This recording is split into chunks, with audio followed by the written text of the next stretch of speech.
Leo, you got the result. What words would you use to describe the performance? How many do I have?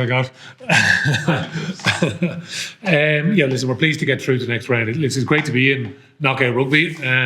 You go through the league, and listen, it's a seeding process. Like, you'd love to go when you finish top. You'd love to go, can you hand us the trophy here? But unfortunately, that's not the way this competition is geared up. So, like some teams that are trying to get into the top 8 are like almost playing cup rugby to get there. Whereas, when you've already qualified and guaranteeing top spot, it can make it a bit tricky, those games in the lead into knockout games, because they're not like you don't have the jeopardy aspects, the real, if we lose this, we're out. So sometimes that creates a little bit of bad habits, when you play games like that. So if we played Glasgow in our last game here, and maybe it's a little bit the same for them, that game, because again, they'd already qualified for a home knockout game where they were going to finish. Obviously, we know it wasn't assured. And obviously, we did every game before that. Obviously, we felt the pain of losing a knockout game against Northampton, as we know. And there's lots of big moments in the game. Listen, I think we're well on top for large parts of particularly the first half. It's a big moment before half time, isn't it? Like, because we're on their line. Like, if you look at the view, like, there's multiple Scarlet players that are offside, but then we play, we don't execute, so there's stuff in our control, and then they go to length of the field. Like, perfect world, it gets refereed, and you have a penalty there, and we're 8 points clear at that stage. You go 11 points into half time, 11 points up. Instead, it's 1 point, and you're like, ugh. Like, so I thought the composure was good at halftime. So, like, again, it paints a completely different complexion to the game. And again, like it's in these knockout games. So we've lost a knockout game where there's a penalty in front of the post, which Pollock is off his feet, which we should have had, which we could have kicked for to level the game. There should have been a penalty try at the end of that game, which meant we would have won that game, which meant we would be talking about how we got on in the Champions Cup final. We're not at that stage. So, like, knockout rugby, there's so many different variables, and we need to get all our bits right. And we need to hope the referees get their bits right as well. So, like, but that's what it's like. It's tense. There's pressure there for both teams. It's making sure we apply the right type of pressure on the opposition. And I thought for large periods of the game, we did that well today. So that's pleasing, and credit to the players.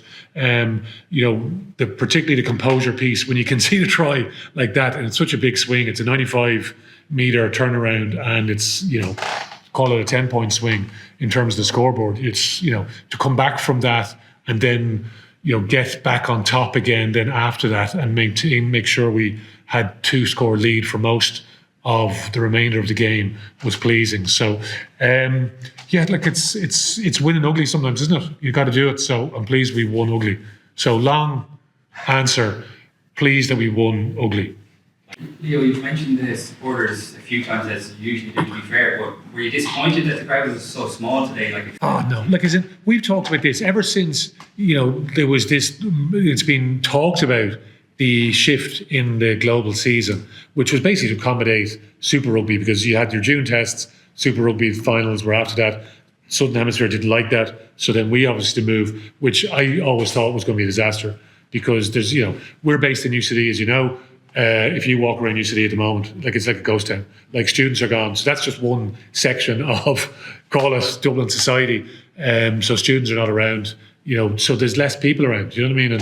And some of the schools finished even on Friday, June bank holiday weekend. Like, it was always going to be a challenge. So again, what we try to push, we can try and just get out there and over the course of the season, get out to more clubs, build more support, maybe a little bit away from traditional sources. But it's not that normal for us to be playing in the middle of June. So it's going to take a bit of time. Obviously, we're competing with other sports then as well at this time of year. But it is what it is.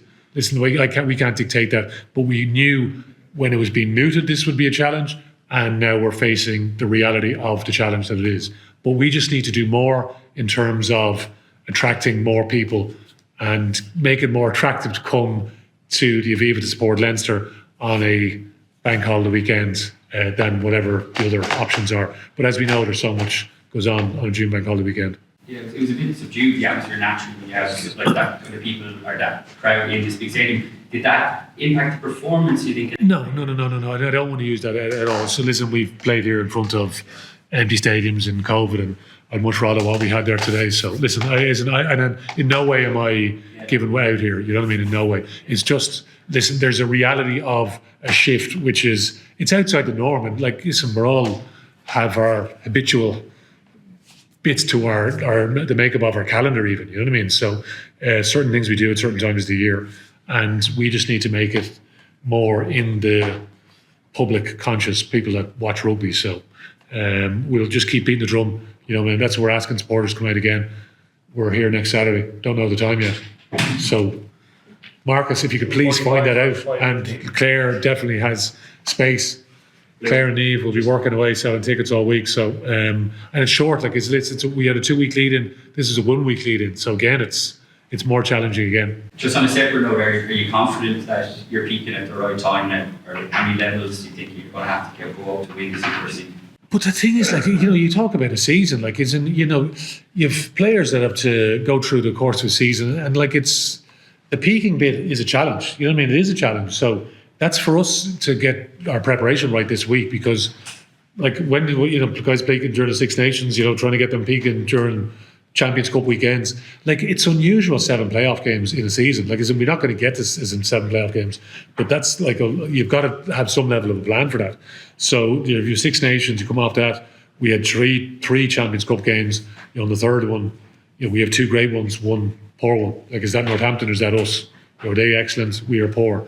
You know, who knows? As I said, like, we had chances at the end, different day, different decisions. You know, it's different outcome. You go on to another game. So again, it's turned the page. Listen, we had a chance to refresh last week. Those weeks off, it can be a bit of a challenge how to manage that, you know, because even we chopped and changed the team, even for Zebra, Glasgow, like there's not much at stake in those games. Like, that's the reality. So that can potentially lure you into bad habits, you know. But now we're into another knockout game. It's cagey. Play the conditions, play the opposition, find a way to win. Doesn't matter. You know, deal with the officials on the day, deal with, you know, the variables on the day, you know, crowd, big crowd, small crowd. It's just another variable. Like, we need to focus on the performance part. So, you know, I said, like, if we manage to be, like, it forces Scarlets to change the way they're playing, potentially, if we're 2 scores in front or 3 scores in front, you know, or in the second half. But anyway, it's not to be, you know, that's the way the game goes. Find a way to navigate your way through that. So pleased the way the lads did that. So. Last one, Johnny, because I'm Dwayne Waite. Yeah, great. Leo, just a word on Glasgow. They know how to win this competition. You're going to meet them next week.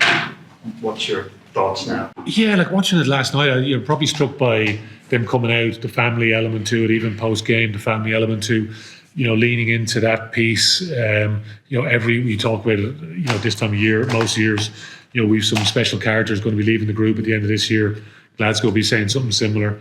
You know, again, it's on the day. You know, we've come in a Champions Cup game, a knockout game.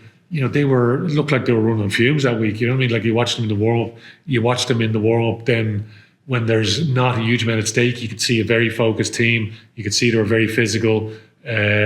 We had some chances. They had some chances. They had a lot of possession in the first half of the game. You know, they were probably disappointed, didn't quite capitalise. Then we got end of their end. We're 7-0 in front. You know, maybe we could have had another score before half time, and it was just a cagey type of game. So will it be a cagey type of game again? Listen, I don't know, but it's a knockout game. So what matters? It's just getting through, isn't it? Like, people tend not to remember in great detail what actually happens in some of these games. So we just need to make sure we get through.